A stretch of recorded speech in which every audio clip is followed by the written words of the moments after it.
Assalomu alaykum. Assalomu alaykum. Marhamat, o'zingizni tanishtiring. Ismim Hasanboy, yoshim 25 ta. Hozirda men shu treplarda o'qiyapman. Hozircha hammasi zo'r, xudo xolasa.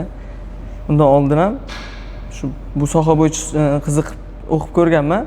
Qayerda o'qigansiz? Samarqandda o'qib ko'rganman. Lekin metod masalasiga balkim bilim bordir, lekin metod masalasi ishlamaganda.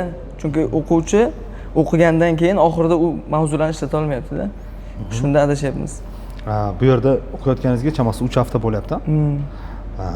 O'zlashtirish darajangiz qanaqa bo'lyapti? Yaxshi bo'lyaptimi? Yaxshi, yaqin testlar oldi. Testda natijalar qanaqa bo'ldi? 90% bo'ldi. 90% bo'ldi. Lekin men uchun hali kam bu narsa. Yaxshi, zo'r. Xo'p, farqladingiz boya metod bo'yicha farqladingiz-ku, to'g'rimi? Samarqanddagi va bizning Triplar Academy fonddagi ta'lim berish darajasini farqladingiz. Ya'ni yaqqol sezilayotgan farq sizda nimada bo'lyapti? Ketma-ketlikda mavzular. Birin-ketinlikda. Chunki men biroz chartga qaraydigan bo'lsam, shu nimadan boshlashni bila olyapman-da. O'sha narsa menga glavniy ko'ringan shu narsa bo'ldi-da. Oldin u yoqqa kursga borgan vaqtimizda shuni sirazi mana bu sham deb ketilgan bo'ldi. Keyin bu boshini oxiri boshiga deb o'ylayman-da.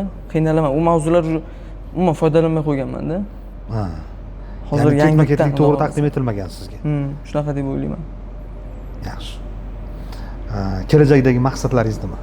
Aynan bu sohani o'rganishdan inson o'zining maqsadlari bo'ladi-ku, to'g'rimi? Eng katta maqsadim shu manfaatli bo'lish. O'zimning startap g'oyam bor. O'zi Abdurahmon akam kuzatib turardim.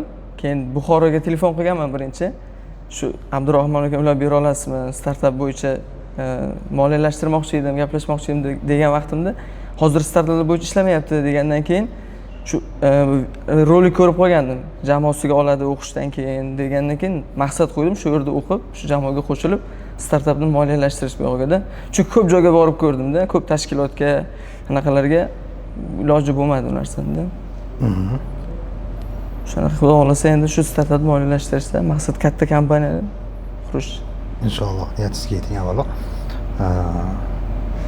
Xo'p. Sizni bu akademiyani tanlashingizga sabab bo'lgan 3 ta faktor nima? 3 ta faktor. Birinchi faktor muhit zo'rlik. Haqiqatan shu atmosferani juda men xohlardim-da. Chunki ko'p joyda topa olmaysiz bu atmosferani. Ikkinchi faktor o'qituvchilar haqiqatan ishlashyapti-da. Ichidanligini bilinadi-da. Chunki ko'p solishtirib ko'raman-da. To'g'risini aytaman, bitta kursdan tashqari undan oldin ham bitta kursda o'qiganman onlaynnikida. Farqi bor kattaginada. Uchinchi faktor shu boyagi ketma-ketlik juda zo'r ketyapti. Haqiqatan ichimda bir shu sohaga yanada muhabbat oshdi-da, shu darslardan keyin-da.